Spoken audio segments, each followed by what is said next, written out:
Cellular Healing TV fans, exciting few weeks. You are on location with me at SOPMed, the Society of Progressive Medicine. You know why we're here? Because we're bringing together MDs, NDs, DCs, all types of practitioners to mastermind, bring the best of what we believe people need to get well today. And as a matter of fact, even this very evening tonight, we have the leaders coming together in this profession to meet on the future of alternative medicine. But you're on location, so I'm going to be bringing you some exciting interviews with some of the leading practitioners in the area that you're going to want to hear from. Cancer researchers, doctors, stem cells, you name it. You're going to hear some exciting interviews right here. So the next few weeks, stay tuned to Cell TV for these exciting interviews that I know that you're going to love, and it's going to definitely affect and change your life.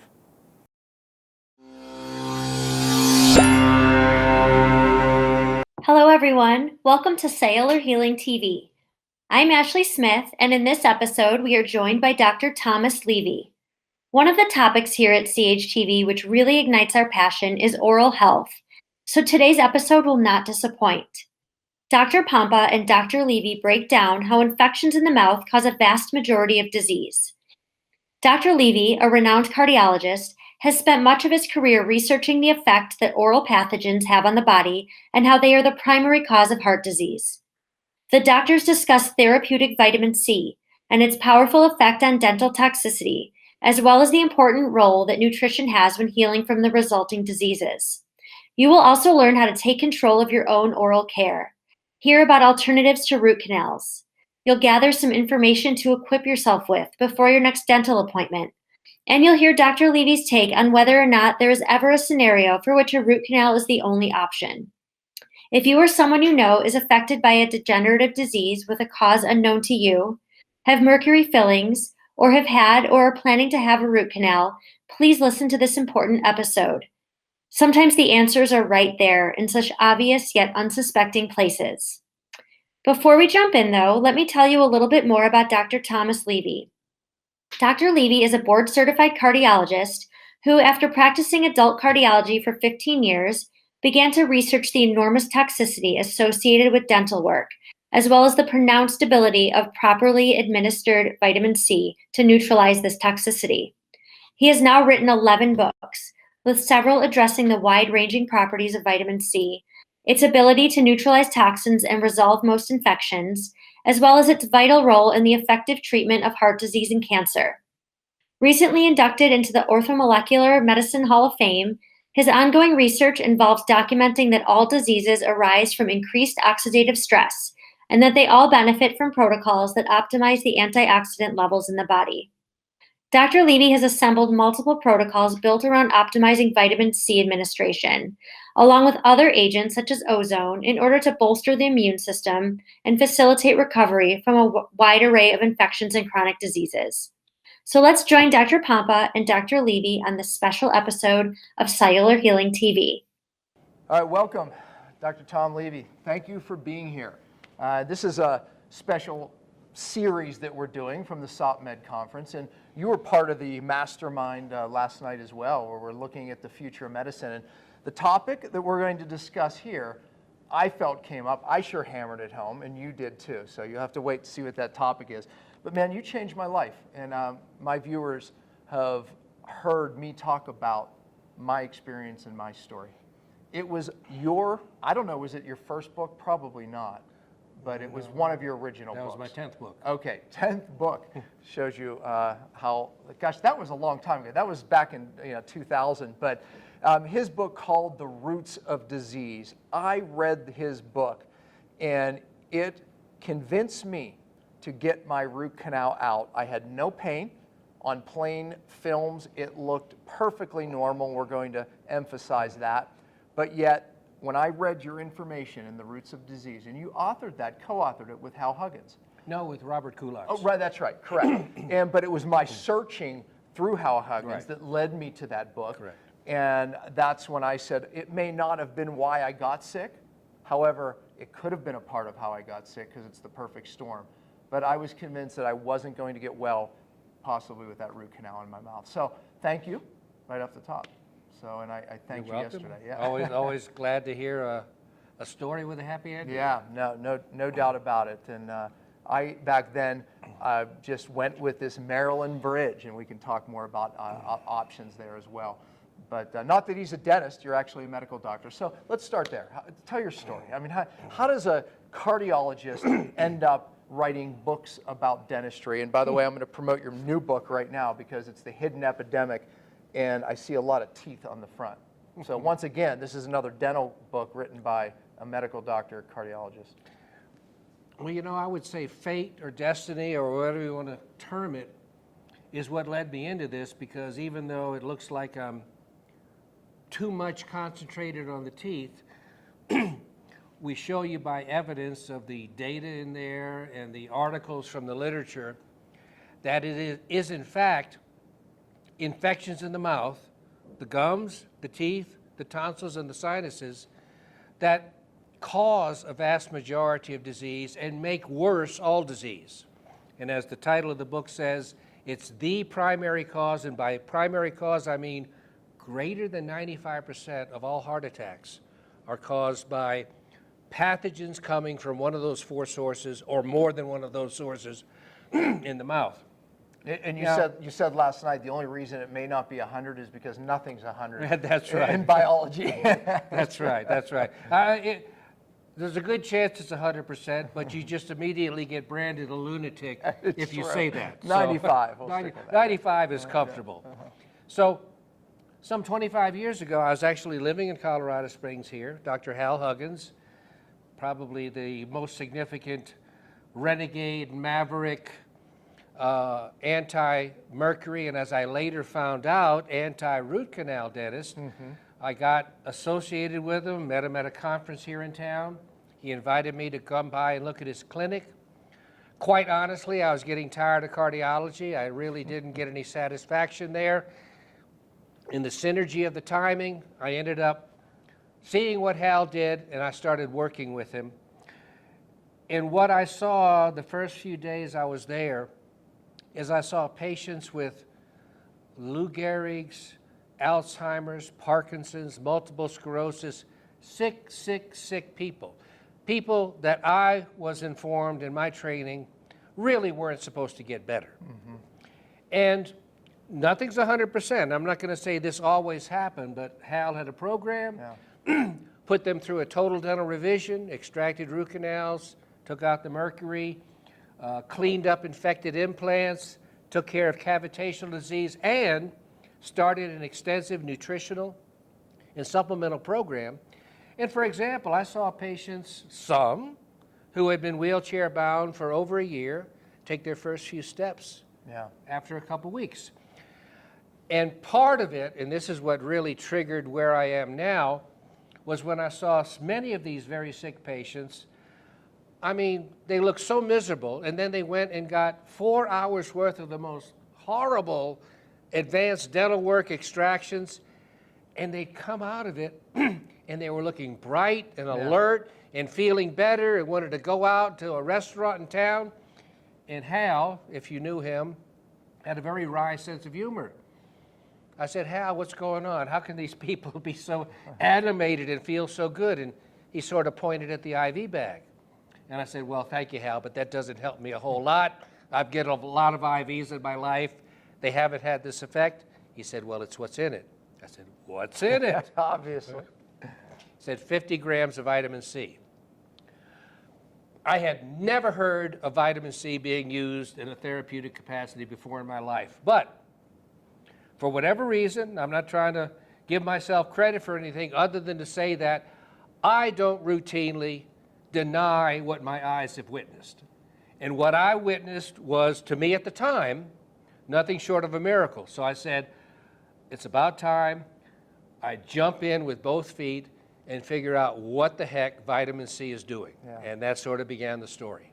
Yeah, and we can talk even more about that because it is significant. I mean, Hal started the vitamin C after any of these dental surgeries or procedures.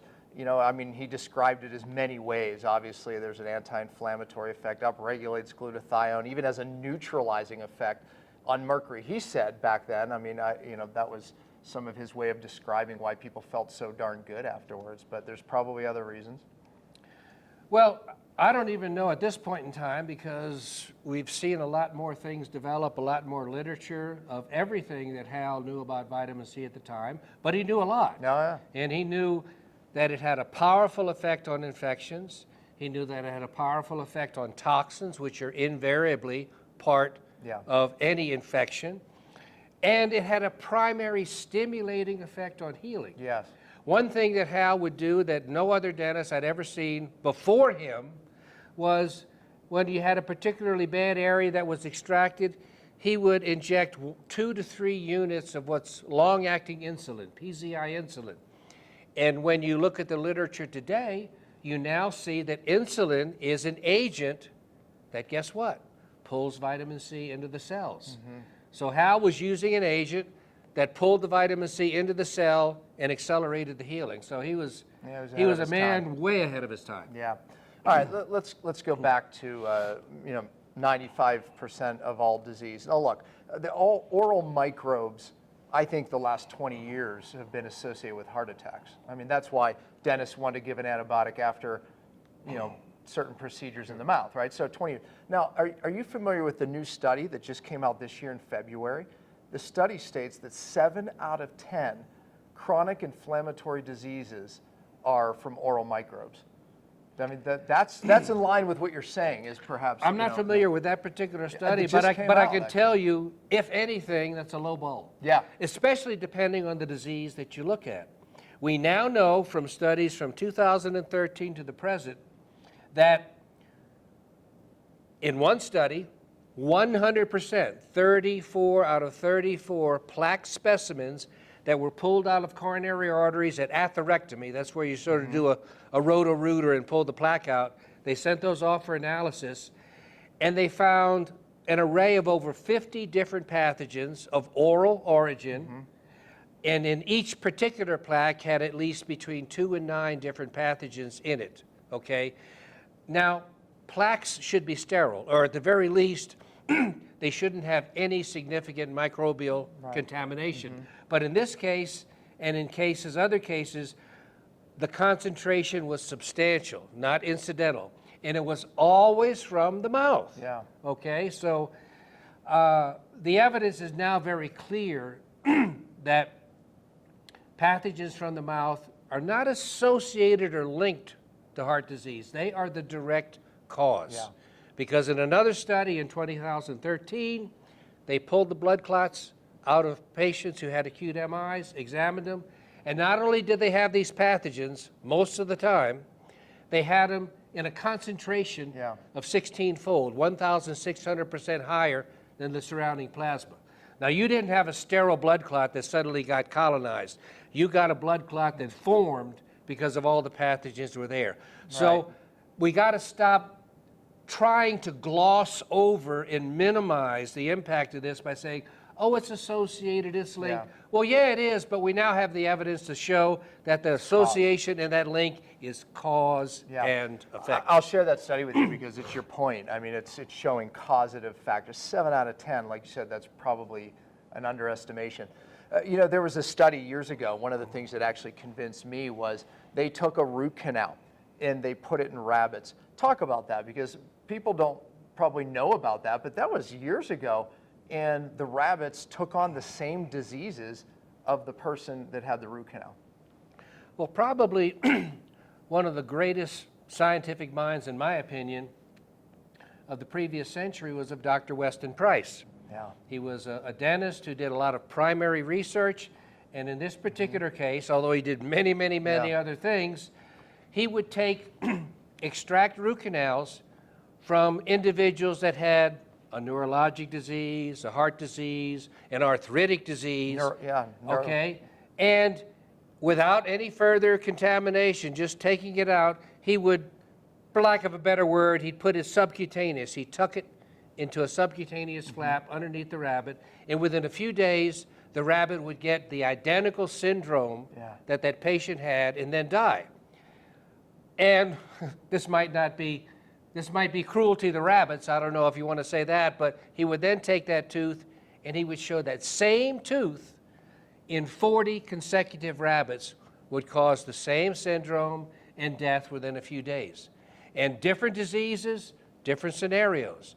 But there was no question that not only were these teeth infected, they had powerful toxins because these were mostly, by using logical reasoning, toxins that were eluting off of the root canal tooth rather than, I mean, it didn't really cause this huge, big infection, but it invariably caused the disease syndrome the human being had and ultimate death. What camp are you in? In the alternative dental world, and even in the alternative world, there's two camps. There's one that amongst the biological dentists that believe you can do a root canal safe, and there's one that believes that you can never do a root canal safe. Well, I have to be balanced there. Now, all the time I was working with Hal, it was like root canals, never, always toxic, etc. What I've discovered since might have my former mentor flipping in his grave a little bit, but we've had some, in the context of writing this new book, Hidden Epidemic, root canals are 100% infected, all of them. Yes. And we also That's have important. a subset of teeth that are asymptomatically infected. They've never been worked on, but we see on x-ray a big abscess. Well, it turns out they've done studies where they've compared systemic effects of these infected teeth that have never been worked on and a root canal tooth. And the root canal tooth shows substantially less toxicity than this tooth that is infected but has never been taken out or operated on.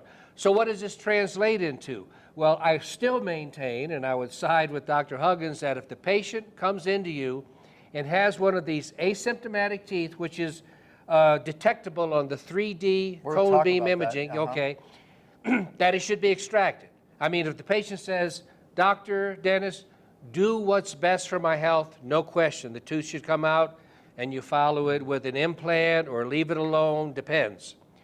But the patient plays a role in their dental and their health care. So what do you do when the patient says, "No, you can't extract that tooth. Right. It feels fine. You don't have my permission to do that. Do whatever else you think is best for it, but without extracting the tooth." Under those circumstances, based on the literature that we have, a root canal procedure on that tooth will make it less toxic than if you left it alone. True, I would agree with that. And then you can counsel the patient. Now we're going to periodically repeat this test. If there's a big, huge abscess growing back on this tooth, or if your blood work, your C-reactive protein is getting bad, or other metabolic syndrome blood work's getting bad, I'm going to encourage you very strongly to get it extracted. But if none of that happens and all your blood work stays good, we'll leave it as it is. Because, and we don't have further data on this, and the book suggests that these studies should be done, is we know for sure some people get a root canal and they get a heart attack 6 months later. Because they mobilize some of the bacteria. But we also know some people get root canals and they do fine for decades. And they live normal lifespans. So how do you figure out what group you're in? Well, right now you can't predict which group you're going to be in, and that's the Russian roulette of it all. But an expertly done, this is the other thing too, if a root canal is to be done, it has to be done by a high volume endodontist, because if it's done poorly, it will have much more problems than if you have an endodontist that really excavates well, seals all the areas, and not much, for lack of a better word, leakage takes place in the apical area that the immune system can't counteract. So you have all those provisos, but if the patient says, "Do what's best for me," the infected tooth needs to come out. Would you take, if the patient says, "Do what's best for me," would you take the root canal out? Absolutely. Yeah. Okay, explain to them why every root canal, actually, even with the best methods, has anaerobic bacteria, which are these bacteria that really cause a lot of these problems that we're talking about. Well, even though most of the time the tooth that you're going to do a root canal on is already infected, sometimes that's not the case. It might be pain from another origin, or you might not really know what's going on with the tooth, and the dentist just says, well, you need a root canal, and you end up getting it. Invariably, always, what they do with the root canal tooth is they go in through the top and they core out The root. the pulp, the root, the nerve and the blood supply and the connective tissues. They core out the middle of the tooth. There's nothing but a tooth that's a hole there. Well, even though you might have nerve endings in the jawbone where the bone inserts, above there, the tooth is dead. The tooth has been embalmed in situ. And once you do that, there's no way the immune system can ever reach the infection that's present there. Right. Your immune system is not magic. It needs a physical matrix to move from one area to the other. It needs connective tissue fibers, right, blood vessels, nerves, you name it. And if you don't have a physical matrix, the immune system can't do anything for right. you. So as a result of this, and this has been corroborated by the work of Dr. Huggins and Dr. Boyd Haley yep. of the University of Kentucky, they analyzed over 5,000 consecutive extracted root canal teeth from around the country. They just sent them all in. And by the way, most of which would say had no symptoms. That's right, most of which have no symptoms.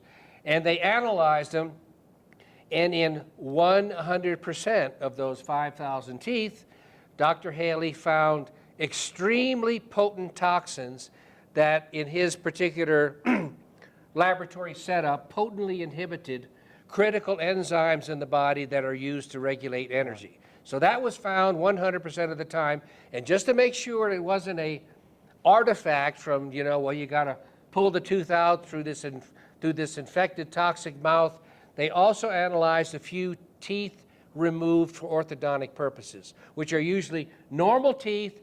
They don't want the teeth to be crowded and let braces come and put it in. Those teeth were completely sterile and had none of these toxins at all. So the root canal, and they can call me crazy if they want, you can put the 100% label on this.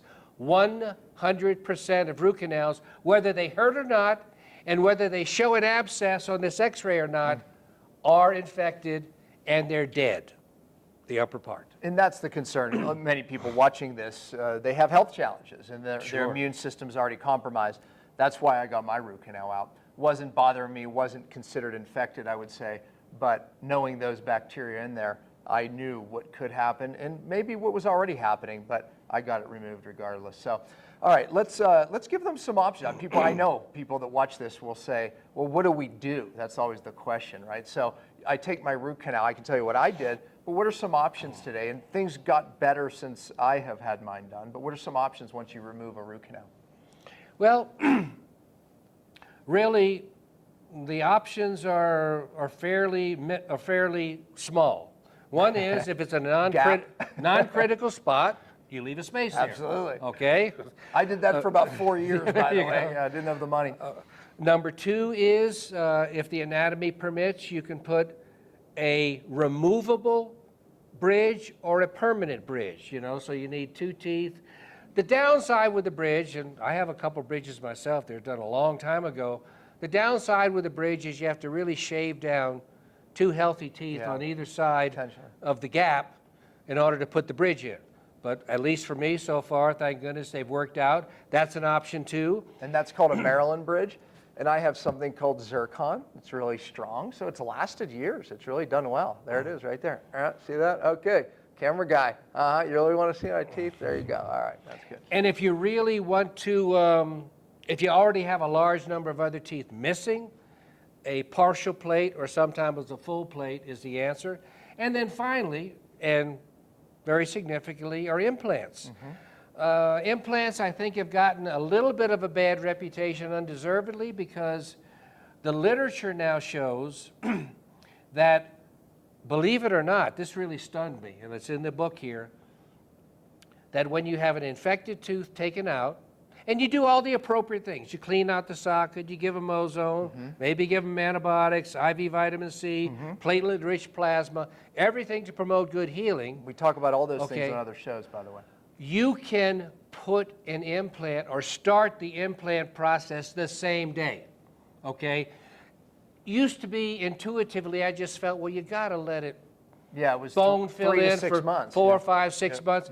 But the thing is, and this is what I did not realize that I since learned, is that when you just have a hole there, you leave alone, over the next few months, you are going to grow in far less bone Right. than if you have something sticking in it. Yeah. It will stimulate and the bone will go around it. So there's been an increasing problem with the old titanium implants, but we're finding the zirconia implants are doing very well. That was one of my questions. And on the order of almost 95% of the time, you end up with a good outcome with an implant done in this fashion. And 95% is a pretty good percentage Yeah. for just about any type of procedure you could look at, especially when you see the diversity and the variable illnesses and situations that Well, you know, I patients think are in. I did not for that. It was only titanium at the time. You know, I did a little homework there, immunosuppressive things I didn't like. So I went with the bridge. Today, we do have the zircon or zirconium oxide implants. And with the PRF, stem cell, really, you know, basically activating your own stem cells, I think they can be done safely now. So Yes. I would have opted for an implant, a zircon implant today. And it's important, you know, that the patient gets education, because if the procedure is done well at the outset and the patient understands the care that they need to place, these things really never become infected unless you neglect the gum lines around it, because That's big. if you let the gums become inflamed, you have a new portal of entry for brand new bacteria to come in, work their way down. They will. And you develop an infection, and sometimes that can be resolved because you're not dealing with an infection inside the implant, just in the surrounding bone. But most of the time, once an infection sets up in an implant, it's got to come out. I just popped into my mind, you know, before we exit this conversation of root canals and move on to other things. The fact is, and someone brought it up last night, I think it was Dr. Zach Bush, that just a dead tooth in the mouth, what does that do to the immune system? What is your feelings on that? Meaning that you said, and I agree, that there could be a need for a root canal or someone has it in, but it's a dead tooth. Is that a problem? Yeah, I think we were playing a little bit with semantics last night. A dead tooth is an infected tooth, okay? You can't have a dead tooth for any period of time without being chronically infected. And it's going to be even worse if you see a huge abscess, but all of these infected teeth have some degree of abscess around them.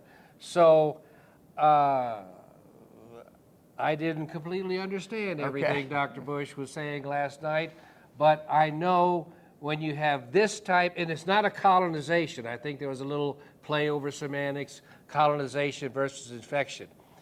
Colonization is when you have a few bacteria, no systemic impact is taking place, and you're certainly not having secondary phenomena like pus and abscess formation.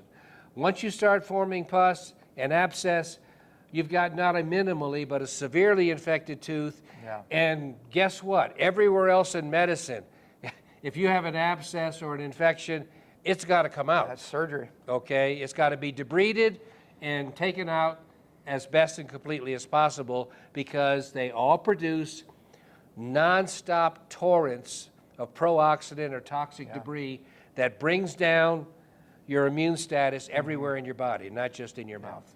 It's been said that 88% of wisdom teeth removed end up in something known as a cavitation, which is, it's like a cavity in the jaw. It's an infection in the jaw, which I see ruin people's lives, drive autoimmune, unexplainable illnesses. Talk about that.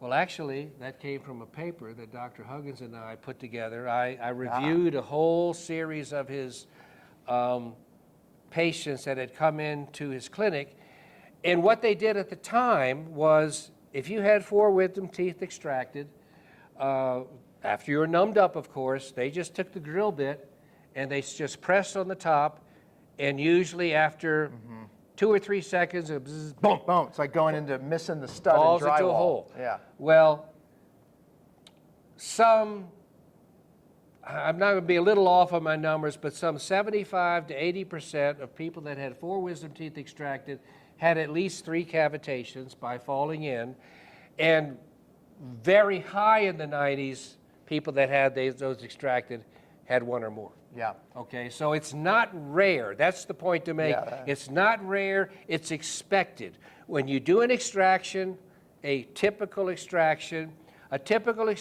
does not involve a routing out of the extraction site, because the tooth sits in a strong ligamentous, almost like havoc. It's like a shock absorber for the tooth. The odontoid ligament. Periodontal ligament, okay? And when you don't extract that ligament, guess what? You have a hole here, you have ligament, and you have normal bone cells here. Well, the normal bone cells don't know the tooth is gone because it still sees the ligament.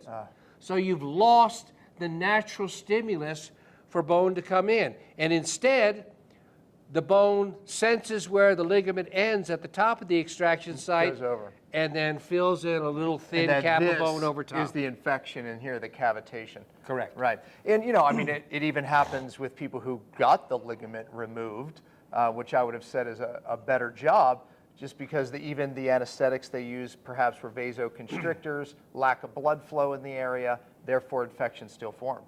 Well, and there's a lot of these are older people, okay? They have osteoporosis. Well, guess what? You're not going to have the bone of a 21-year-old in your mouth if your femur's getting ready to fracture from osteoporosis. So you're dealing with older people, depressed and suppressed immune systems, coagulation disorders, and so it's actually the exception rather than the rule to clean out one of these cavitations and just expect it to fill in completely with bone. What you hope for is to get a good clean out and turn a cavitation this big into a much smaller residual cavitation, because as they get smaller and smaller and smaller, they become, by all observations on blood work and clinical status, clinically inconsequential. When they get massive and they start spreading along the nerves inside the tooth, they can be as toxic as anything else that you encounter. So it's the whole range of clinically inconsequential to being the primary reason for your chronic degenerative disease. Yeah, and I see it all the time. I just recently, literally last week before I came here, I had a client and they got their cavitation out and a root canal. And it may have been a month or two in between since I had talked to the person, but their autoimmune already shut down. Blood work, Hashimoto's, normal, other autoimmune markers, normal. I mean, that was in that short period of time. So, I mean, that's the impact that these infections have on the immune system. Well, Dr. Huggins, many years ago, at his clinic, he had the 2-week period where he did everything in the mouth, gave him nutrition, gave him supplements. I don't know if it was routinely or just frequently, but often enough, he would have patients that had hugely elevated anti-nuclear antibodies, 64, 128, and higher to 1, come back and go down to 0 in 2 to 3 weeks. I've seen it. I've seen it happen. I have the mystery illness when someone's not getting well and they're doing all these amazing things. We look here, and oftentimes it's these cavitations. It would have been very interesting, because this work was with Dr. Huggins some 25 years ago. It would have been very interesting to see if we were able to add to Dr. Huggins' magic already platelet-rich plasma and ozone. Yeah. Okay. We now have evidence, and there's a chapter on this in the new book where Dr. Phil Malika and Dr. Robert Harris in Pennsylvania, they give lectures on ozone and dentistry around the world. Dr. Malika has been able to show that when you're persistent with ozone injections directly in the cavitation, no surgical intervention, which is almost crazy to us old timers, you can start to see the growth of new bone start to fill in the cavitation. I'm going to show a video this evening in my lecture, and it's Dr. Robert Rowan. He's speaking at one of my future seminars, but he has many YouTube videos of literally people, not even being able to walk. I'm thinking of the one that I'm showing this afternoon, and he injects number 215, and next scene, she's walking without her walker, without pain, and she's crying because she's the first time. Now, he did point out that he believed that tooth that he injected would need basically, further care in the future, but he was proving to her the connection of that in her knees and her hip not working. And that connection's real. What about the meridians? There's nerve connections between these teeth in certain places of the body as well. My take on meridians is they're multiplicative factors, okay? If you have an infected tooth, whatever problems you're having are going to be multiplied manyfold and more concentrated on a certain organ system if they're in a particular location. But that said, even if they're not in a meridian of note, they're still going to cause you significant problems if you don't get them taken care of. I guess a current terminology would say that meridians massively upregulate the toxicity and the pathology of these infected teeth. Well, look, in the past, you had brought something up. You said we had to, and this happened to me. I had a wisdom tooth removed years ago. And when I was getting all of my dental work done, he drilled in and he found a little hole and he just kind of hauled it out, right? So that was the old way of detecting. And then there was these Cavitations machines, these ultrasounds. They're still around. But today we have a different tool that I'm a big fan of, and you and I both believe that everybody watching this should get this done just like any other test. Talk about it. Just as much as if you were going to see the doctor for the first time, should you get a fasting blood sugar? Absolutely. Yeah. That's the only way you're going to know whether or not you're already diabetic, you're pre-diabetic, you're not in danger of diabetes, or you got a blood sugar of 300 and you need insulin right away. Similarly, a lot of the pathology we talk about in the book, that's why it's called Hidden Epidemic, is because it's talking about not only root canal teeth, which you see the infection on with this new machine, but cone beam. a very large number, and this is revealed in the literature when I looked at the studies from around the world in different patient populations, a very large number, and by large number I mean between 5 and 15% of all adult teeth show up as being infected on this study. And these are asymptomatic, okay? They don't hurt the patient feels fine, at least with regard to their mouth, but it's becoming increasingly apparent that just nearly all our chronic degenerative diseases, which are already clearly shown to be linked to and often have a cause and effect relationship with periodontal or gum disease, well, guess what? The pathogens inside these infected teeth are the same array of pathogens that were present in the gums, except they represent a more concentrated presence of these pathogens, and they have a greater and more efficient delivery system because you can chew and not really squeeze on your gums. When you chew on a tooth that has an apical infection, you push pathogens and toxins into the bloodstream and into the lymphatics as or more effectively than if you took a syringe and pressed them IV. So these need to be found out about and addressed to give a patient their best chance at disease resolution. Go ahead. And especially with breast disease as well. Yeah, Okay. We didn't talk about that, yeah. I said we already have the evidence to show over 95% of heart attacks directly come from these oral cavity infections. Well, guess what? We have thermograms that show the red hot lines coming from these infected teeth, coming right on down into the breasts. And when you get the breast lumps, even before you get the breast cancer, they light up like Christmas trees. And when you biopsy them, you find these typical, or at least one of these typical periodontal pathogens in there. You also see GI cancers, and they have the same pathogens down there because you swallow them. So you pass them through the lymphatics into your breast, through your bloodstream around to your heart, or you swallow them. Wherever they end up, they increase oxidative stress and are often the primary provoking reason for developing a cancer. I said this last night. It's frustrating to me because I get a lot of clients from these very prestigious doctors around the country. And invariably, these people still have root canals, cavitations. They hadn't had even a cone beam, which they should have had. And believe it or not, even some still have silver fillings. And yet they were going to the best of the best, if you will. And yet those causes were not even considered. That's very frustrating to me, and it should be to you as well. But it's the link between breast cancer, and the prior weeks, interviewed some of the leading cancer doctors, and they all went here as a big causative factor, and it's underlooked. They just came out in the last 6 months with this Clear Choice implant commercial, okay, where they're trying to I've promote seen it. implants, Yeah, okay? uh-huh.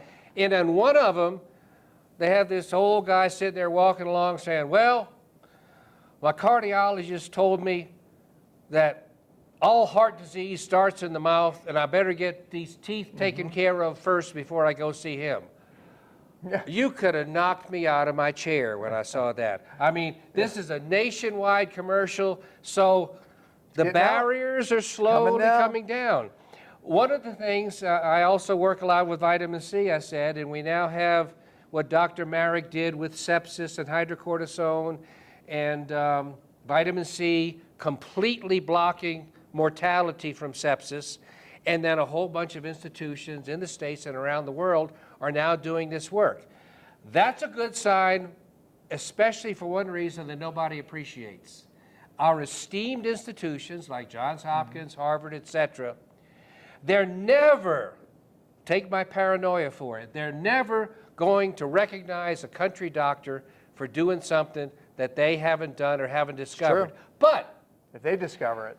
if they pick it up and then do a series with 10,000 patients and show it, they'll take the credit for it and they'll get the Nobel Prize and they'll get, but that's okay. We know those people. Because then at least the people will have what they most deserve and what's going to give them their they best need it. chance of long-term health.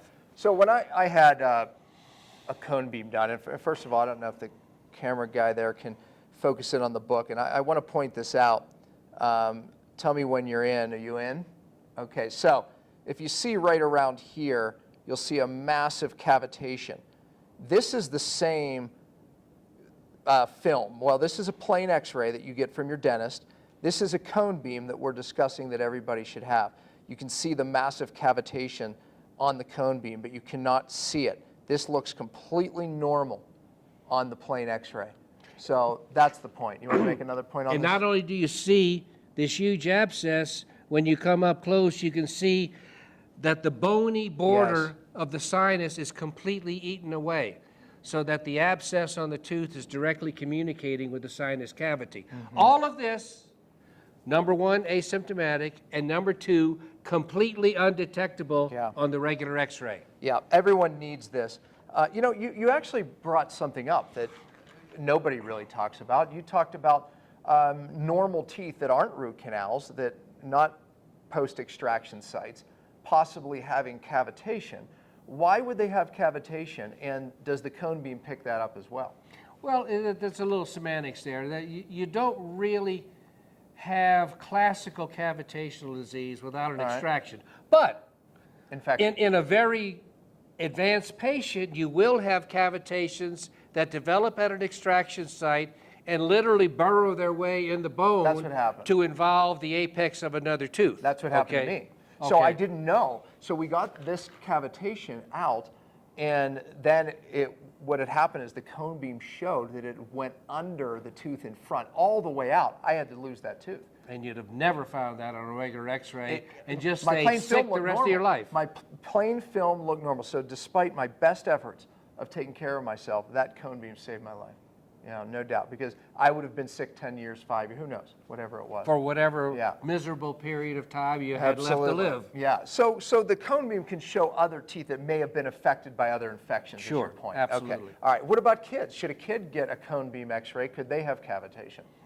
I would say routinely, no, you don't need to do a 3D on a kid. What you do need to do is, let's say, for example, you have your teenagers going to play high school football. I definitely feel their initial physical examination, just like the blood work, should have one of these tests. And when, hopefully, it comes back completely normal, and he or she develops a problem when they're 30, 35, 40, diabetes, arthritis, you name it, they redo the test and see if a brand new infected tooth has popped up. Now, on the other hand, with regard to kids obviously develop catastrophic and fatal diseases. Let's talk about leukemia. If you have a 5-year-old kid that has leukemia, you doggone better do one of these tests, because If there's an infected tooth there, and kids get infected teeth too, they have cavities, they dig in there, they get infected. If you have an infected tooth there in a kid with leukemia and you don't address that tooth, you have completely missed his one chance, her one chance at a long-term permanent cure. Dr. Tom, I've had people get cone beam x-rays and take them to their regular dentist, and the dentist looks at them and says, it looks fine to me. I go, and I send it to a dentist that, looks more at these, and he goes, fine to them, and they see this massive cavitation. Well, I mean, I can see them on the cone beam. What's going on there? You bring up a great point, and I was going to try to mention this, and then turns out the question you asked leads me right into it, is as a cardiologist, we have a test called an echocardiogram. Now, I can read that echocardiogram without any information. I'm systematic, do all the measurements, look at the contractility, look at the valves, and reach my interpretation. But I will not get as much information out of that test as if the person ordering it says, look for vegetations on the mitral valve.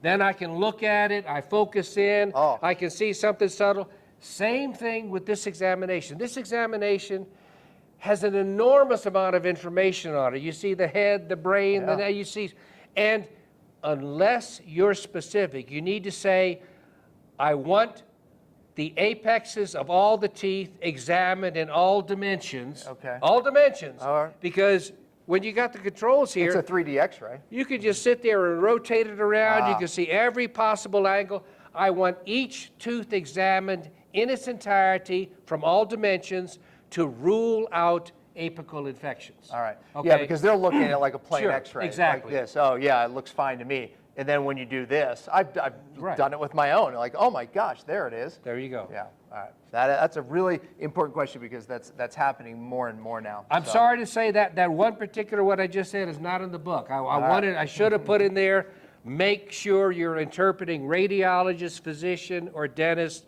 knows that this is what you're looking for. Yeah. Just don't say, here's my test, interpret it, It's or happened, you'll lose a it's lot of happened to information. me dozens of times to the point now where I ask the question, where can they get the book? Is it on Amazon? Where do they get it? Amazon and on my website, Tell them your website. peakenergy.com, Okay. P-E-A-K energy.com. Peakenergy.com. Yeah, and you won't have peak energy if you have these infections, that's for sure. It was a pretty good name for a website. That was really good. And the heart, too. I get it. Okay. All right. See, now they're going to remember it.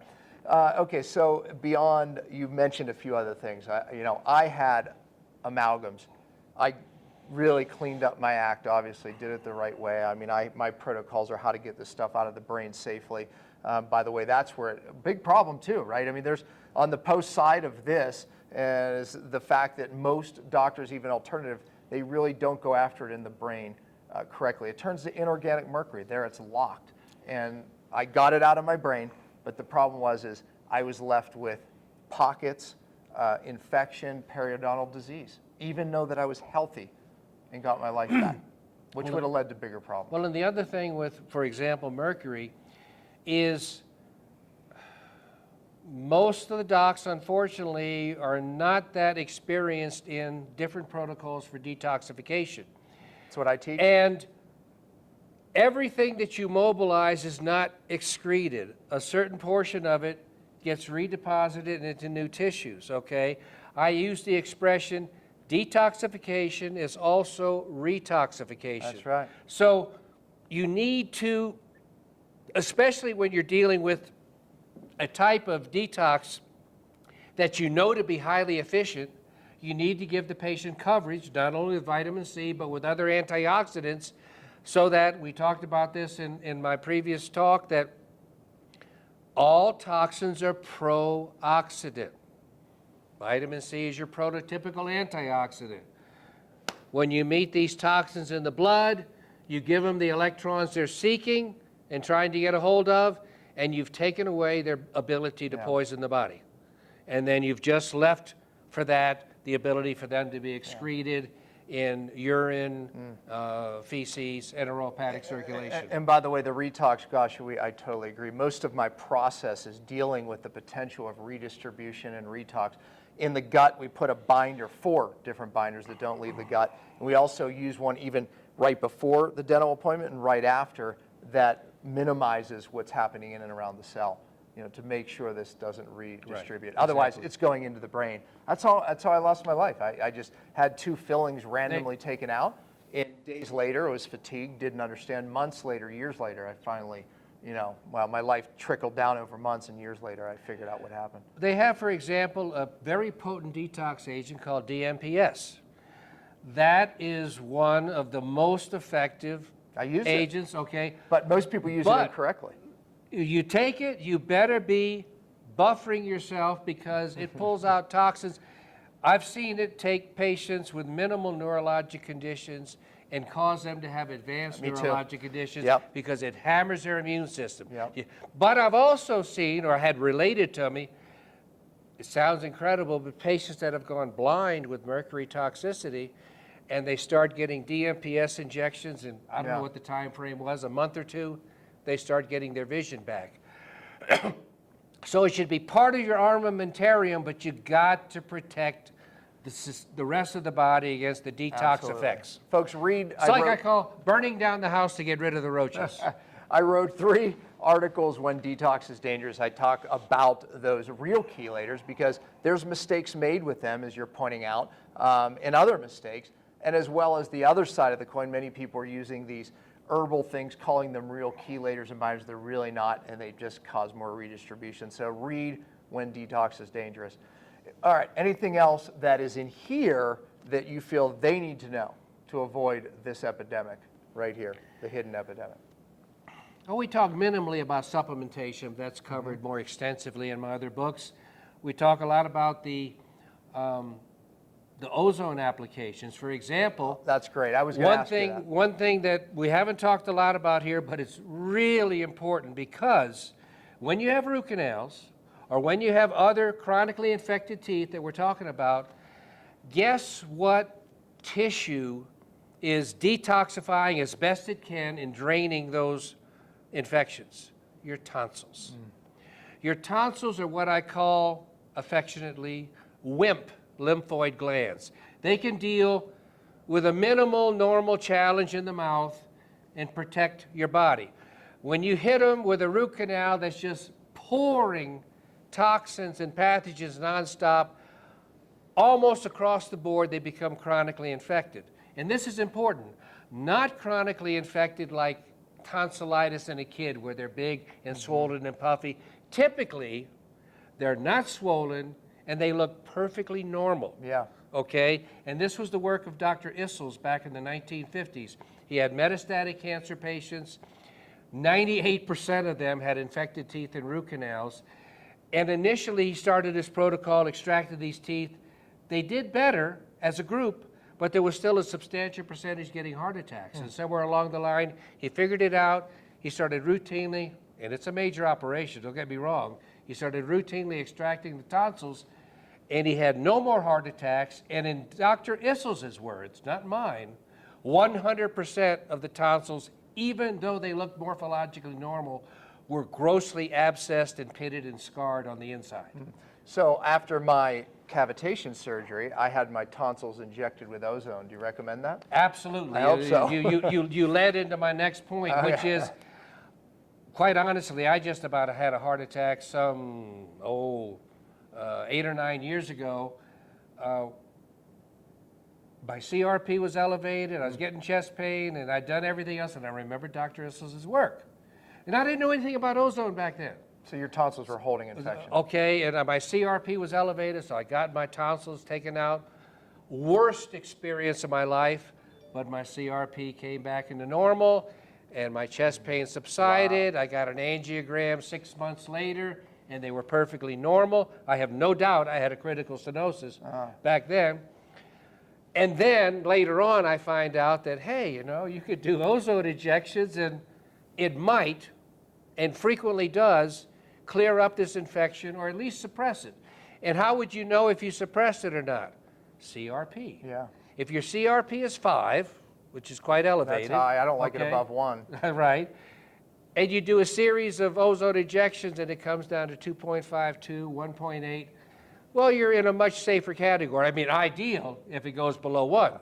But at least you have something where you can track it. There are also a few more esoteric tests that I talk about in this book for looking at tonsillar anatomy that you could possibly do to look for But occult I mean, if you have a abscesses. dentist or a doc that's doing ozone injections, have your tonsils injected, how many typically would you recommend if you feel, let's assume that you have some infection there, how many? From the positive results we've seen in the series in the literature, probably 3 to 5 over a couple month period. All right. You know, and it's very simple. You tiny, tiny, tiny needle. I think Yeah, no, it was 27 gauge, painless, something like that. Yeah. 2 cc's of a low concentration of ozone, and you just poke directly into it. Yeah, no harm done. And even if they're tucked behind the falcial pillars, you just go right through the pillar directly into the tonsil if you can't get a good angle. Yeah, well, there you have it. Great book, get it. This is a life changer. You changed my life years ago and you didn't even know it. So meeting you was an absolute pleasure. Thanks for being on Cellular Healing TV. Thank you, And Dave. I'll see you all on the next episode right here from SOPMed.